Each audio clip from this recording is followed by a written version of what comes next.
man bija tēma, tādas mazas divas mazas tēmas.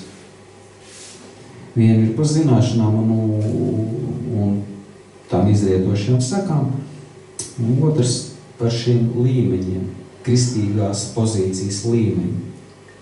Sākšu ar zināšanas teiktu, tāpēc, ka pasaulē arī mēs zinām un paši esam pārliecinājušies, tad, kad mēs kaut ko zinām, ja zinām to, kas ir vajadzīgs, būtu precīzāk, ja, tad mūsu dzīves kvalitāte mainās. Tā ir jābūt. Un lielākoties paņemsim to labo paraugu, kas tiešām pateicoties savām zināšanām ir izmainījuši savu dzīves kvalitāti, varbūt pat ģimeni, kad viņa ir labākā pozīcijā attiecībā pret citiem, ir zināšanas. Un tā ir piepūle. Mēs ejam uz skolu, sākot ar bērndārzu, ejam uz skolu, tā ir piepūle, trenēt smadzenes, piepūle, iemantot zināšanas. Kāpēc? Tāpēc, ka pēc tam būs profesija kaut kāda, kuru mēs izvēlamies, un atkal ir vajadzīga piepūle, un jo labāk tu mācies, jo arī tev vienkārši dzīvē labāk iet. Un pati vērtīgākā lieta ticībā, tā teiksim, jā, ticībā ir arī zināšanas, ticības mācība. Un ticības mācība ir jāizzina, lai tu dzīvot sekmīgi, atbilstoši pēc Dieva gribas, ir jāizzina, sākotnēji tev ir jāzina, un tev būs daudz jautājumu, tāpat kā skolā, tāpat arī šeit ticības mācībā jābūt jautājumiem. Tas ir veselīgi. Mēs redzam, mācekļi bieži jautā Jēzu par dažādām tēmām. Un Jēzus arī teica, ka ne taisnējiem vajag ārstu, bet grēcīgajiem, slimajiem. Un draudz ir tā vieta, kur šīs lietas tiek paskaidrotas, jeb iedotas, jo varam lasīt evaņģēlijas, bet katrs saprast to pa savam. Mums ir jāsaprot evaņģēlijas tā, kā to Jēzus runāja un iemācīja saviem mācekļiem, kas sasniedza Kristus briedumu, kas sasniedz šo tēva līmeni. Un no turienes vajadzētu šos avotus, lai mēs varētu interpretēt pareizi evaņģēliju.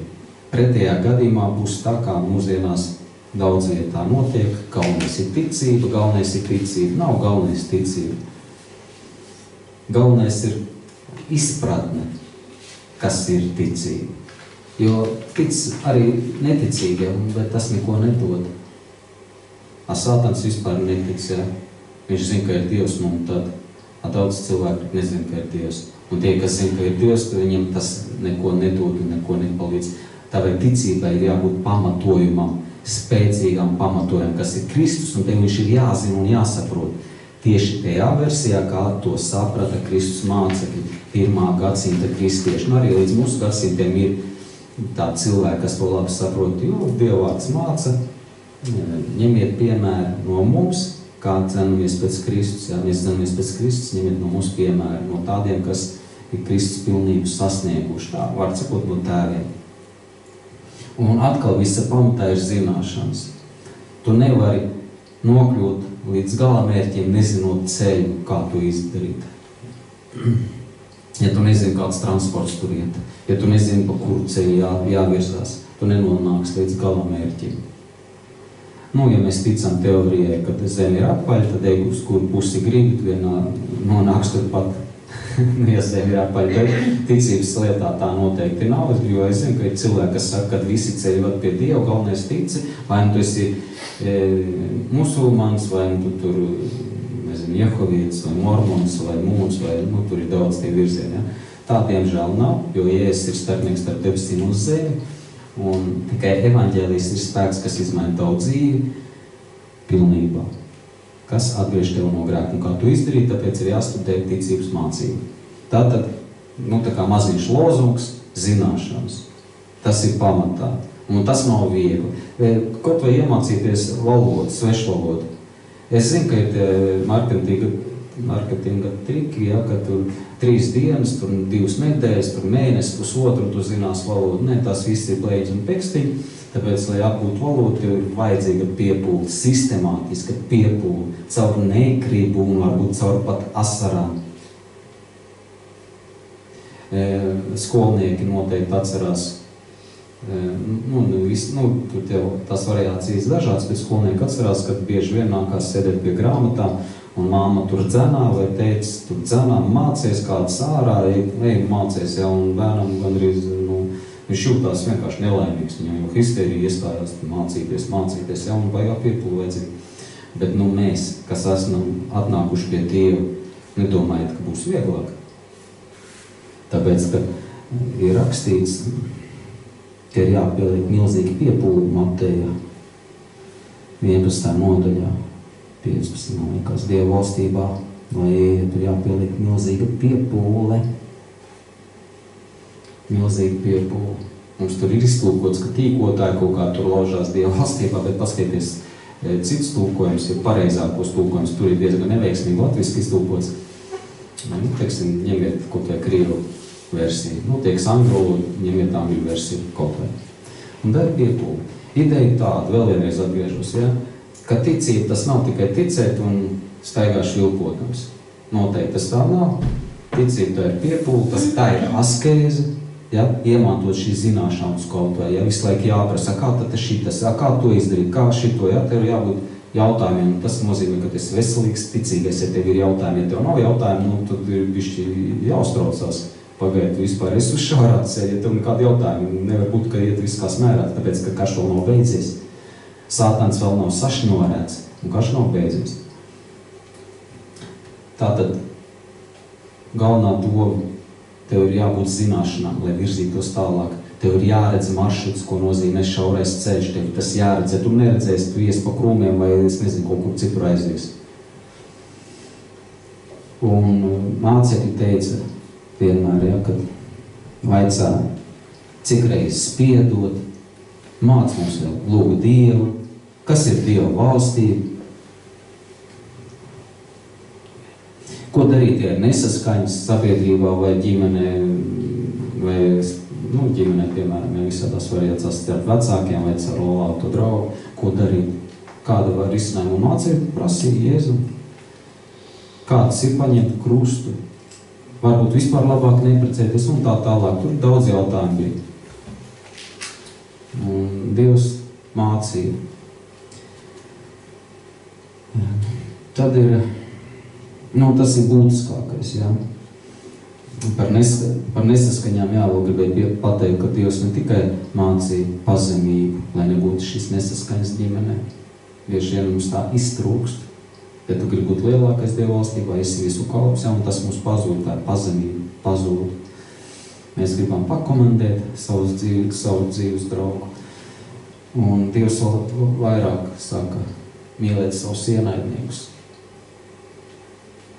Un te ir jautājums, pagaidies, te nevaru ciest, varbūt tās te darbā kolēģi, man te ir problēmas ar sievu vai vīru.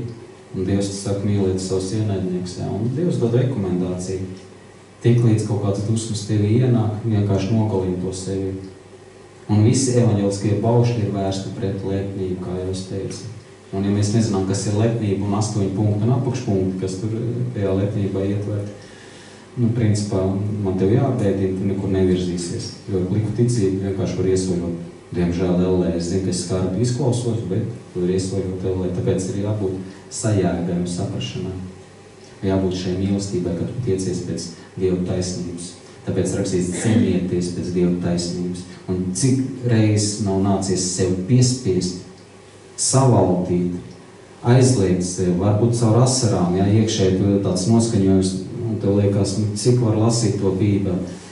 Neieteiktu kaut kādā mērā, es pat teiktu, nelasiet Bībeli, ja jūs nesaprotiet, ko jūs lasat.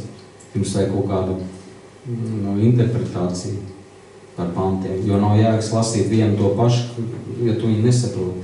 Un mums ir jāņem vērā tās interpretācijas, kas ir pirms mums sasnieguši šo Kristus briedumu, kas ir sākuši dzīvot šo pārdevīgo dzīvesveidu. Vai šīs interpretācijas ņemiet vērā, un tas nevienmēr nozīmē lasīt Bībeli, kur tu jau 100 reizes varbūt esi pārlasījies, un tev jau galva tāda, bet tas neko tev nedūs, ja tu viņu nesaproti pareizi. Un tāpēc iesaku lasīt tās grāmatas, kas interpretē pareizi. To var izdarīt tikai tēvi, kas sasnieguši. Un visi man dievkalpojumi, diemžēl, balstās uz šo interpretācijām, uz šo tēvu interpretācijām. Es no sevis neko neizdomāju, negribu neko izdomāt, bet visa pamatā šeit draudzē, tieši šeit, ja jūs mani klausties, jūs dzirdat to, ko interpretē tēvi, kā pareizi virzīties ticības ceļā, kā pareizi virzīties ticībā. Un līdz ar to ir jābūt jautājumiem un jāmeklē atbildes, kur baznīcā, jo baznīca ir tā vieta, kur vajadzētu atrisināt tavas ikdienas problēmiņas, jautājumiņas. Tev vajag atziņu, ir vajadzīga atziņa. Pretējā gadījumā darīt automātiski kaut ko, tad es iesaku labāk nedarīt. Ja tu dari automātiski bez sajēgas un izpratnes, kā tas viss darbojas un kāpēc un priekš kam to darīt. Tev ir jābūt fundamentam. Tev ir jāsaprot Dieva valstības noslēpumi, lai to varētu pastāvēt, jo nāks grūtības un viņas obligāti būs. Dievs to pat ir apsolījis, diemžēl, būs problēmas un grūtības. Un ja tu tajā nepastāv un nespēj pateikt Dievam paldies, kāpēc? Tāpēc, ka automātiski kaut ko darīt, tu tālu netiks. Mašīnu iestumt un pēc inerces braukt, cik tu tālu tiks. Tev vajag kaut kādu pamatojumu, to ticību, kas balstās Dievu vārdā, šo ticību, kas balstās Dievu vārdā, šajā interpretācijā, šajā izpratnē. Jo Dievs netaisās laust cilvēka dabu, raksturu, jo Dievs mūs ir veidojis katru savādāk un atšķirīgi, bet viņš grib, lai mēs iemantojam brīvību. Ja tu biji temperamentīgs, lai tavs temperaments iet pareizā virzienā. Ja tu esi mierīgs, lai tavs miers iet pareizā virzienā, nevis tagad būt savādāk. Un tāpēc ir jāsaprot Dieva valstības kaut kāda pamatprincipa, noslēpums. Ir jāsaprot šī pareizā izpratne. Jo tu nevari rīkoties situācijā, teiksim, kā kaimiņš, ticīgais tavs brālis vai kā es, jo mēs noteikti katrā situācijā rīkosimies savādāk. Ļoti spilgts piemērs bija Simpsons un Daniels. Simpsons bija tā kā agresīva rakstura, un Daniels bija mierīgs dabas. Un ja Simpsonu ielikt lauvas bedrē, tur būtu vienkārši tās lauvas gabaliņos sadalīts. Jā, tā kā te ir rakstura dažādi, bet mums ir viena lieta, Jānis atgriešanās augļi. Mums ir jādzīvo saskaņā ar Dievu vārdu, pēc tās interpretācijas, pēc tā, ko tu esi sapratis. Tāpēc saku, Dieva vārds ir jāsaprot pareizi.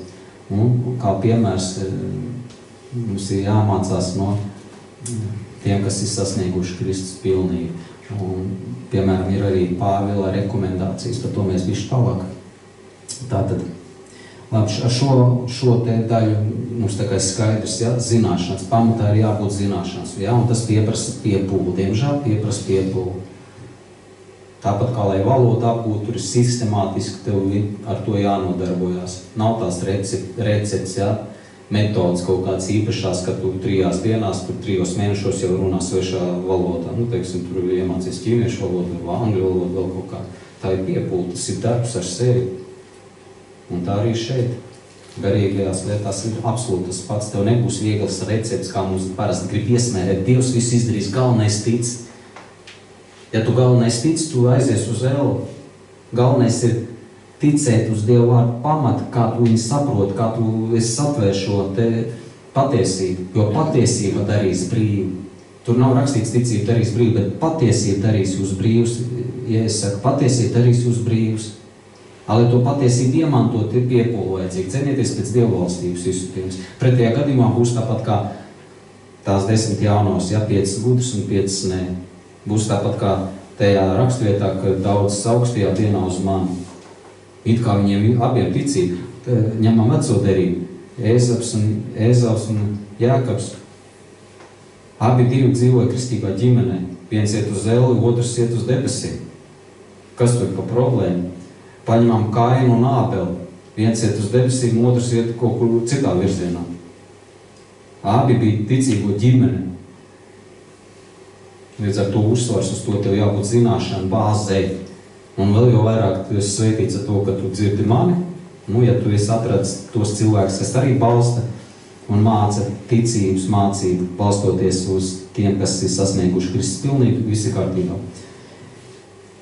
Labi, tas ir viens bloks, ko es gribēju pateikt šodien. Otrs, mēģināšu īsti, cik mums sanāks. Ir divas galības.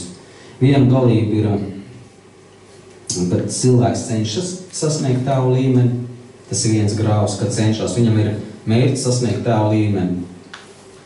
Un viņš ir aplams.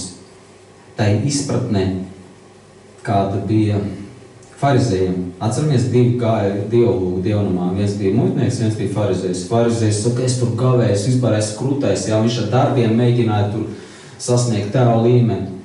Otrs tur vienkārši nespēja acis pacelt, Dievs, es man grēciniekam žēlīgs. Un kā tur starpība bija?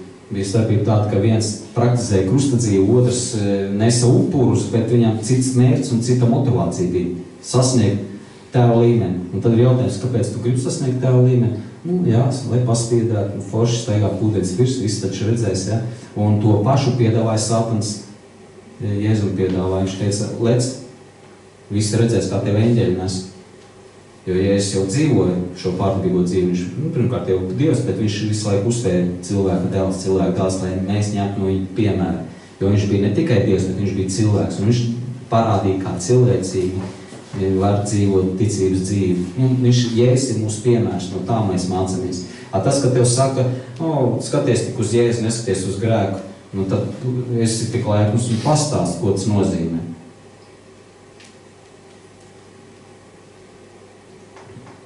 Jo frāzēm jau mēs varam mētāties, bet, piemēram, ko tas nozīmē skatīties uz Jēzu, tas arī to nozīmē.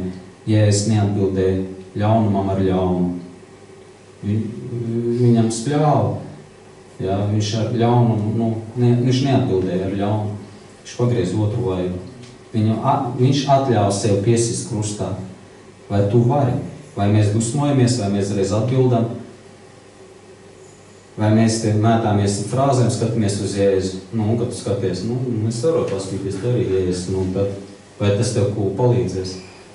Bet ja tu ņem piemēru no šiem tikumiem, kāds bija apostolam Pāvilam, kāds bija Jēzum, ja, šie tikumi, ja mēs uz to skatāmies, tas varētu palīdzēt. Ja mēs saprotam to, ka mēs esam pelnījuši mocības un ēlas liesmas, tad šīs grūtības tagadējās, mēs saprotam, ka tas nekas briesmīgs pēc būtības. Tāpēc, ka mēs apzināmies, mēs redzam savu grēcīgumu un iziet no šīs atziņas pēc būtības. Es varbūt kāda darbu tagad daru, ja? Tas arī nozīmē skatīties uz Jēzu, skatīties uz dzīvību un uz nāvi. Te neiet runa par to, ka viņam ir deguns par acis, viņš smuki izskatās, apkarots Dievs, nē. Skatīties uz Jēzus, principā, nozīmē skatīties uz šīm rīcībām, kādas viņš darīja tad, kad viņš piedzīvoja ļaunumu. Tas to arī nozīmē. Ka mēs apzināmies to, ka tagadējās grūtības, tas ir nieki, tas ir blēņas. Un ja to zini, to un saproti pēc evaņģēlija, kad vispār tavs dzīves gājums ir tikai elle un mocības, tad tagadējās grūtības, tu saproti, ka tev ir dota žēlstība, nest atgriešanās augļus un iemantot Dievu valstību. Ja mēs vien esam paklausīgi Dievam, tas var nozīmē skatīties uz Dieva rekomendācijām. Tas var nozīmē pastīties, kā Jēzus cieta tevis dēļ. Viņš tam nepratojās, viņš atļāva pienagloties tevis dēļ. Un kāpēc mēs negribam pienagloties, tā kā mūs naglo bieži vien tuvākie, bet mums reiz gribās dusmoties, gribās noreaģēt un atbildēt, kāpēc mēs negribam nagloties, pienagloties. Mēs gribam būt labāki par Dievu. Skatīties uz Jēzu nozīmē to, ka mēs atļaujamies šīm pasaules kaut kādām grūtībām, vai no tuvāko cilvēku puses, vai kaut kādas citas situācijas, vai veselības problēmas, ka mēs tam atļaujamies, nepretojamies, kā Jēzus saka, jums nebūs pretoties ļaunumam, tas ir tavs krusts. Mums vienkārši šo ļaunumu priekšā ir jāuzvedās, jeb jārīkojās pareizi pēc evaņģeliskās mācības. Tas ir tas. Nevis kā pasaulīgie apēdam savas bēdas, šodien torti nopirkšu, man bija smaga diena, grūti, un vispār priekšnieks te brauc augumā, un vēl tur nezinu kas, ja. Nē, mēs neapēdam nekādas savas bēdas. Mēs nomirstam sev, tā ir sevs aizliekšana, sevs krusta ņemšana. Mēs pienaglojamies, pagriežam otru vāju. Skaidrs, ka paši mēs nelecam, neizproducējam, ja, kaut kādas problēmas, tas būtu neprāts. Dievs to nemāca. Bet ir situācijas, kad tu vienkārši esi stūrī iedzīts, un tev nekas cits neatliek kā paļauties uz Dievu un pateikties par to, kas ir. Mēs esam stūrī iedzīti. Ko to attiecībā uz tuvākiem? Cik mums ir bijuši tādi mirkļi, es pieļauju, ka jebkuram ticīgiem tādi mirkļi bijuši, ka mēs pārdzīvojam par tuvākiem, ka mēs redzam, ka viņiem nav ticības, ka viņi vispār ignorē Dieva valstības principus, viņi ignorē cīņu pret grēku, viņi kaut kādos malos dzīvo, viņiem vispār varbūt ticība neinteresē, bet tu zini, kā cilvēki, viņi tiešām ir brīnišķīgi un teicami, un ko to var izdarīt? Lūgt un būt pats par piemēru viņiem. Klusā garā, tad ir lielas cerības. Mēs varam lūgt vienkārši, galvenokārt lūgt. Un reizēm mums šī brīdī ir jānomirst savām iegribām, jo mēs tiešām gribam, lai ties tuvākais izglābies. Ko tu var izdarīt? Lai tavs bērns izglābies, ko tu var izdarīt? Un tu jānomirst, viss Dievs es nevaru, es vienīgi varu tev lūgt, tavu žēlstību palīdzību un ar savu piemēru uzrunāt šos tuvākos vai bērnu, ja, ka redz, ka tu mainies. Tad ir cerība, ka tas tuvākais izmainīsies, tavs bērns izmainīsies. Un reizēm šie strupceļi ir diezgan daudz, tas ir tas mūsu krusts. Viņš vienkārši pazinībā paņem to, nevajag pretoties, nevajag spļaut pret debesīm, nevajag dusmu šņākt vai es nezinu kā kuram, ja. Ir arī situācijas, ka darbā nepatiesi tev apmelo, nepatiesi varbūt tev sodi, un ko tu liksies, ko tu var izdarīt no savas puses. Kā neticīgais, protams, vakarā tur kā kuram, ja? Kāds tortīti nopērk, lai būtu priecīgi, kaut kāds ir paēda labi. Ļaunākais jau vēl čarkiņi iedzer. Tur vispār, es nezinu, ja tāds ticīgais eksistē, tad es uzreiz viennozīmīgi varu pateikt, tu neesi ticīgs cilvēks. Tas, ka tev ir pagātnes kaut kāda grēka valkās un tu cīnies, jā, bet principā tāpat tādi risinājumi ir tikai pasaulē. Zini, kā pasaulē ir risinājums, ja tev problēmas, tad sarunā ar savu to draugu un laižam lietā kulakus. Nezinu, ka man tā bija kādreiz. Laižam lietā kulakus. Un tev kaifs kaut kāds labums, prieciņš, ja ka kādam sāpēja un ka tu atriepies. Bet tā ir pasaule, kas ved uz ēli. Tā ir sātana viltība un baudība pēc būtības. Mums ir jārīkojas pareizi pēc ticības mācības, jo vēl, es esmu to runājis, bet vēl vienreiz atgādināšu, tad, kad mēs rīkojamies atbilstoši ticības mācībai, mēs par to saņemsim atalgojumu Dievu priekšā. Tajā dienā un jau šeit. Atalgojumu. Ļoti daudz Bībelē rakstīts, ka Dievs ir sagatavojis to, ko tavu acis nav redzējis un tavu auss nav dzirdējis, ir sagatavojis dāvanas tie, kas viņu mīl.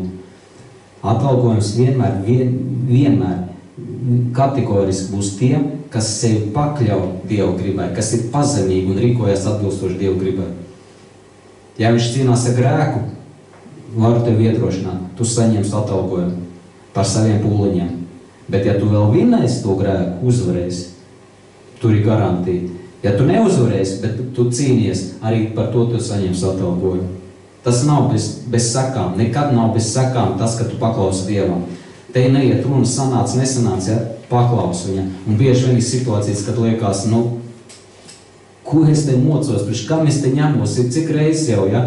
Un Dievs saka, celies, izdomā vienalga, ko ņem sev aiz šķupri, kā Pāvils saka, un ej un negrēko, turpin cīņu pret savu paša grēku. Labi, bišķi ieskrējos, bet nekas, esiet pacietīgi. Tātad divas galības. Viena, kad cilvēkam ir mērķis sasniegt tēva līmeni, tas ir garām. Ja tev tāds mērķis, uzreiz var pateikt, tas ir pašapmāns. Tas ir pašapmāns, tāpēc, kad tēva līmeni tu sasniegs neatkarīgi, tu gribi to vai negribi, tad, kad tu pakļauj savu dzīvi Dieva gribai, tu sasniegs tēva līmeni, tu sāks dzīvot pārdabīgo dzīvesvietu. Mūsu mērķim jābūt nevis, lai sasniegtu tēva līmeni, bet lai pakļautu sev Dieva gribai neatkarīgi. Būs tev tas tēva līmenis, nebūs, tam vispār nav nozīmes. Tavu nozīmi paklausīt Dievam. Pirmais bauslis galā, ja tā gribat, ja? Tā ir cīņa, tas ir asketiskais dzīvesveids, tāpēc, ka paklausīt Dievam, tā ir vienmēr askeis. Teiksim, paņem alkoholīti, viņam tā ir riktīgi askeis. Viņš tā kā mūks jutīsies, nevar vairs dzert visu mūžu. Es tā cilvēkos nevaru ieieties, neesmu iedzērs, ja? Esat dzirdējuši tā saka. Man vajag čarki. Tā ir sava veida askeis. Askeis pakļaujot sev Dieva gribai, vienalga, kuram evaņģeliskajām bauslim, jā, diemžēl tā ir askeis. Tā kā par to mēs saņemsim, protams, atalgojumu. Tas ir viennozīmīgi, ja? Un tas ir dzīves mērķis. Ir otra galība, otrs grāvs.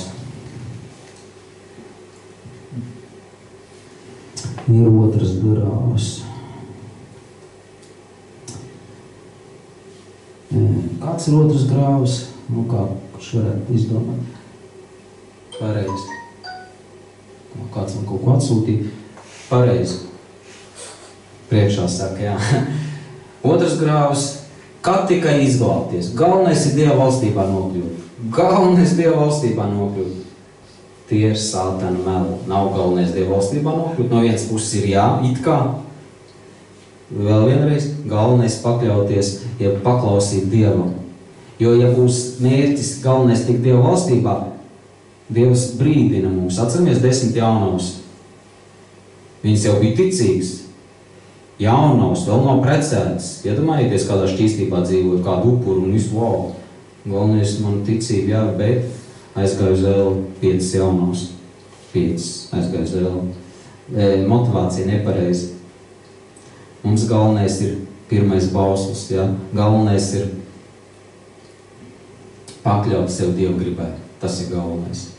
Jo tām 5 jaunām noteikti bija tā, tā nāves grēks nedara, apsties šķīstībā dzīvoja. Nav nekāda nāves grēka, nepārēdos, viss tā normāli, vienam pāri nedara. Kāda tur nāves grēka, nepīpē, nedzer, alga arī nav liela, neesmu deputāti, ja? 5 jaunavas iespējams, ja? Viņas, ir kā normāli cilvēki, un iet uz elu. Šausmas, ja? Ja arī tā kā tie, es tā kā uz baznīcu eju, mums tur ir dziedināšanas dievkalpojums, slavēšanas, ejam uz baznīcu. Vakarēdienu pat pieņem. Un Dievs saka, ne, katrs, kas sauc uz mani, kungs iet Dieva valstībā. Kas tas tāds ir vispār? Tie, kas visticamāk, jo garlaicīgi, ja, negrēkot nāves grēkus, tad vismaz ej uz baznīcu, tur slavējās kopā ar visiem, un vismaz ir ko darīt, nāves grēkus nedara, ja?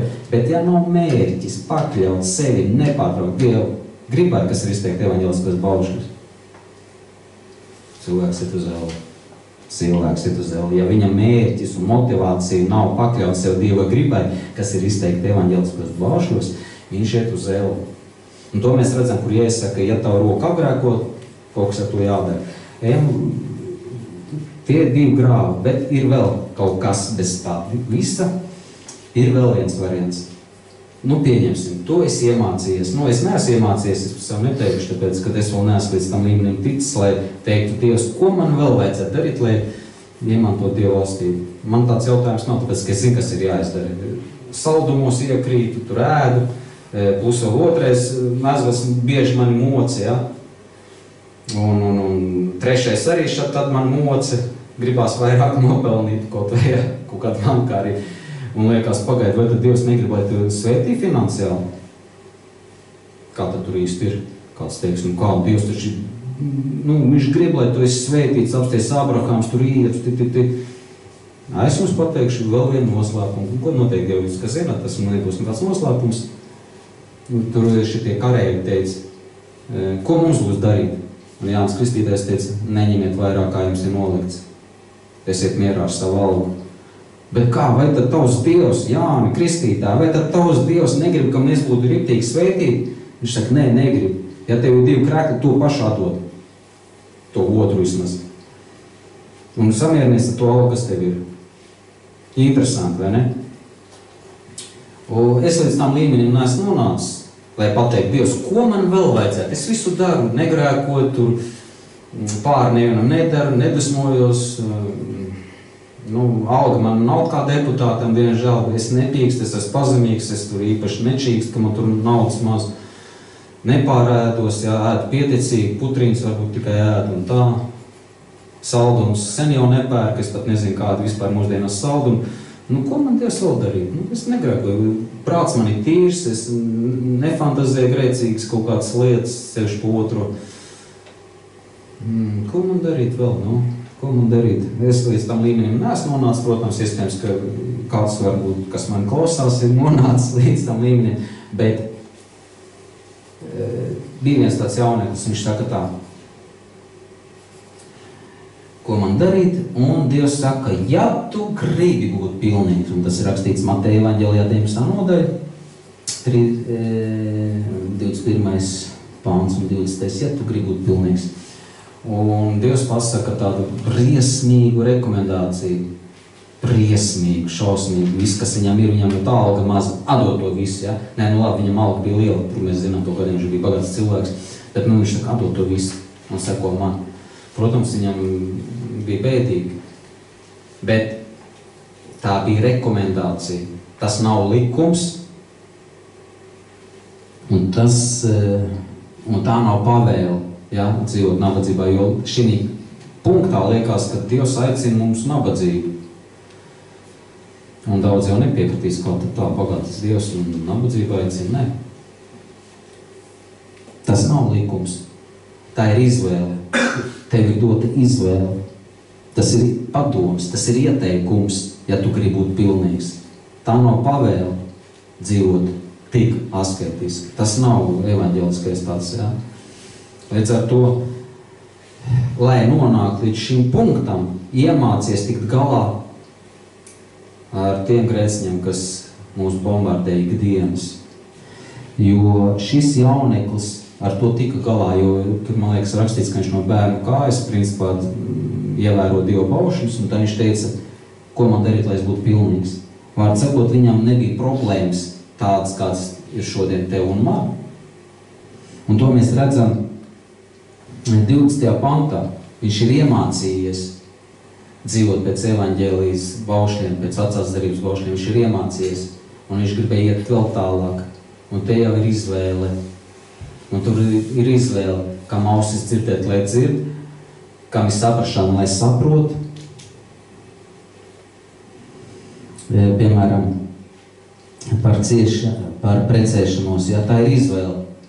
Kā Pāvils saka, ir labi būt precētam, bet labāk ir būt neprecētam. Ja? Un Jēzus arī runā 19. nodaļā Mateja evaņģēlijā. Kas spēj to saprast, lai saprot, tā ir izvēle. Tā nav pavēle, tas nav bauslis. Tad ir otrs Mateja 13. nodaļa 9. Ja? Par ražu. Kad ir ticīgie, kas nes 30 kārtīgu ražu, atgriešanās augļus, kas nes 80 kārtīgu, 60, tur tas pakāps, ja? Par atgriešanās augļiem. Un ir kas 100. Var sakot, kam ausis dzirdēt, tas lai dzird, un kas spēj saprast, lai to saprot. Un tas ir cits līmenis, tas ir tas līmenis, lai ieietu Kristus pilnībā. Te mēs varam izvēlēties, bet līdz tam ir jānodzīvo. Un ja tu līdz tam necīnies, ja, kā tie divi grāvi, kurš teica, viens tur mēģina tur tev līmeni sasniegt, otrs tur kā tikai glāds, tad ir problēmas. Ja tu necīnies, ir problēmas. Tu nevari būt drošs, ka tu izglābsies. Tu nevari būt drošs. Ir pietiekami daudz brīdinājumu. Mēs diez vai kā esam sasnieguši tādu līmeni, lai varētu pateikt, visu mēs darām, prāts mums ir tīrs, ar to mēs jau esam tikuši galā ar saldumiem, esam tikuši ar otro problēmu, mezglu, ja, tad tur trešo un tā. Un 6. 5. tie arī ir ļoti būtiski, ja, tos uzvarēt šos grēku mezglus, nomāktību, nospiestību, karlaicību, pelēcību un kas tik tur vēl nav, ja.